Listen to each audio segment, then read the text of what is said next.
Kembali lagi di Cerita Cinta Channel. Jangan lupa like, comment, and subscribe ya. Terima kasih. Pagi datang. Hujan tadi malam mulai reda saat pagi menyapa hanya bersisa genangan air di berbagai tempat. Danu bangun lebih dulu, membuka jendela dan mempersilahkan angin dingin itu masuk ke dalam rumah. Ingin menciptakan sedikit saja rasa segar di dalam rumah yang penuh kesedihan ini. Tak lama kemudian Elma juga bangun. Dia langsung menuju dapur dan berkutat di sana. Elma akan membawakan bekal untuk Arkan. Dia terus sibuk sendiri, tak peduli jika ada Danu di sekitarnya saat ini. Mereka sama-sama diam, sama-sama acuh dengan keberadaan satu sama lain. Danu juga datang ke dapur hanya untuk mandi, tidak ada niat sedikit pun untuk memulai pembicaraan dengan Elma. Jam 7, Arkan keluar dari dalam kamarnya. Tatapannya langsung tertuju pada selimut dan bantal yang tergeletak asal di atas sofa ruang tengah. Tanpa perlu bertanya pada kedua orang tuanya, Arkan sudah tahu jika tadi malam pasti ayahnya tidur di situ. Arkan, panggil Danu. Dia baru saja dari dapur, datang ke ruang tengah ini dengan kedua tangan yang sibuk mengeringkan rambut menggunakan handuk kecil. Handuk berwarna putih awalnya, namun kini sudah terlihat berwarna keabuan. "Pah, hari ini kamu try out?" "Iya." Danu melempar handuk basah itu ke sembarang tempat, lalu mengambil sesuatu di tas kerjanya yang lusuh. "Simpan uang ini untuk jajan tambahanmu. Berikan saja pada mama. Kemarin aku minta dibuatkan bekal." Danu terguguh. Tangan kanannya yang mengulurkan selembar uang pada sang anak tidak mendapatkan sambutan. "Ambillah, kamu bisa gunakan ini untuk naik bus. Sekarang musim hujan." Danu memaksa. Dia mengambil tangan kanan sang anak dan meletakkan uang itu di tangan Arkan, membuat Arkan tak bisa menolak. "Pergilah ke dapur, Mama sudah menunggumu." "Kenapa kita tidak pergi bersama? Papa akan menyusul." Arkan tidak lagi membalas, juga tidak mengangguk. Dia hanya membuang nafasnya pelan, kemudian pergi menuju dapur. Sudah ada makanan yang tersaji di atas meja makan kecil itu, juga kotak bekal berwarna biru miliknya. Sementara sang ibu sedang mencuci beberapa alat masak di wastafel. Di ruang sepi ini hanya terdengar suara berisik yang ibunya ciptakan.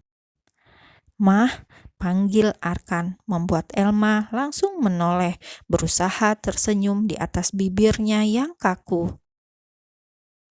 "Cepat, makanlah. Hari ini kamu pergi sekolah sendiri. Papa tidak bisa mengantar." Titah Elma. Danu akan langsung pergi membawa koper bajunya. Rasanya tak mungkin jika harus mengantar Arkan sekolah juga. Namun nyatanya tidak seperti itu. Danu yang juga langsung ke dapur langsung menyanggah ucapan Elma. "Tidak perlu buru-buru, aku akan mengantar Arkan seperti biasa," sanggah Danu. Dia duduk di salah satu kursi meja makan dengan menarik sang anak agar ikut duduk. Tak lama kemudian Elma mengeringkan tangannya dan ikut bergabung. Mereka makan bersama dengan menu seadanya. Ada tempe goreng, tumis sayur, dan sambal. Sementara bekal Arkan berisi telur goreng dan sedikit sambal. Arkan suka makanan pedas, namun Elma selalu melarang anaknya itu makan cabai berlebihan. Selesai makan, Danu buka suara. Nanti Papa tidak akan pulang. Papa ada tugas baru dan tempatnya cukup jauh dari rumah. Jadi untuk sementara Papa akan menyewa tempat di sana." Jelas Danu berkilah mencari alasan agar Arkan tak banyak bertanya kenapa dia tidak lagi pulang setelah hari ini. Elma diam meremat sendok yang masih dia pegang. Arkan juga diam, bingung harus bagaimana. Terlebih sesak di dada semakin terasa nyata.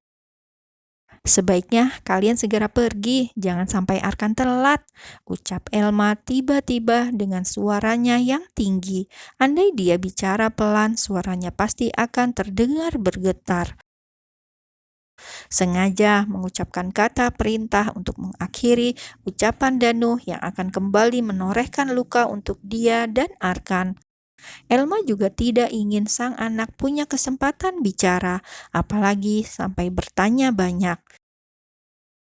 Dan mendengar perintah sang ibu, Arkan terbangun dari diam yang sedang menikmati sesak di dada. Dia berulang kali mengedipkan mata dengan cepat agar matanya tidak sampai menjatuhkan air bening. Arkan juga selalu menghindar, selalu menatap ke sembarang arah agar tidak bersitatap dengan sang ayah dan ibu. Pergilah dulu ke depan." "Iya, Pak."